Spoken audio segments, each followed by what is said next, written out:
Dans quel cas une majorité simple est-elle requise à l'Assemblée des obligataires? Bonjour Bertrand Mario, avocat à la Cour. Une majorité simple des voix exprimées par les porteurs de titres représentés est nécessaire pour les décisions prises par l'Assemblée des obligataires suivantes.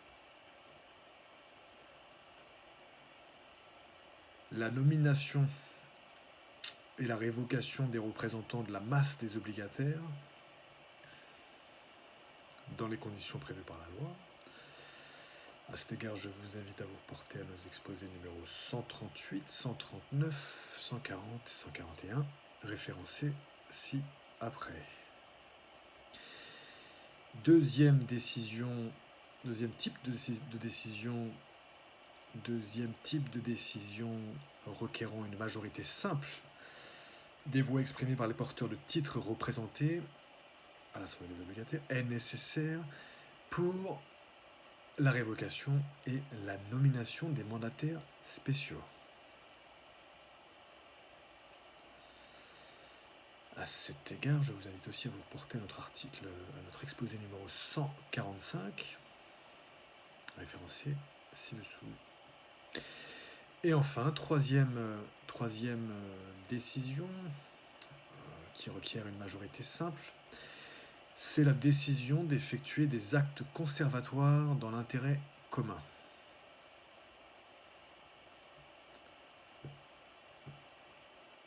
Dans quel cas une majorité simple est-elle requise à l'Assemblée des obligataires? C'est l'exposé 165.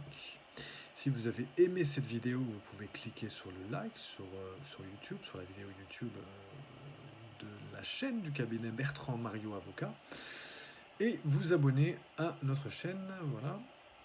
Vous pouvez aussi mettre 5 étoiles dans Apple Podcast, le podcast du droit et de l'impact. Je vous remercie beaucoup. Pour l'exposé de ce jour, toujours, pour aller plus loin. Article 470-14-1 de la loi du 10 août 1915. Article 470-14-1 dispose: lorsque l'Assemblée est appelée à se prononcer sur les questions prévues à l'article 470-13, points 1, 2 et 3, les décisions sont prises à la majorité des voix exprimées.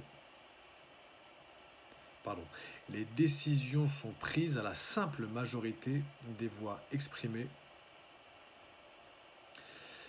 par les porteurs de titres représentés.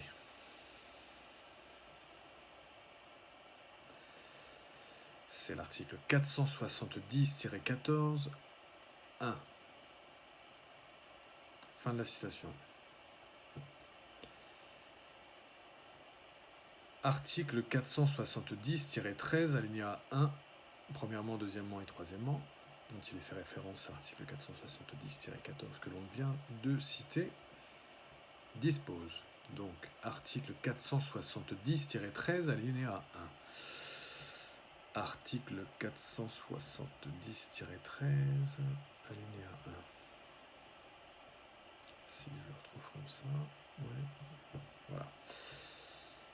470-13, alinéa 1. 470-13, alinéa 1.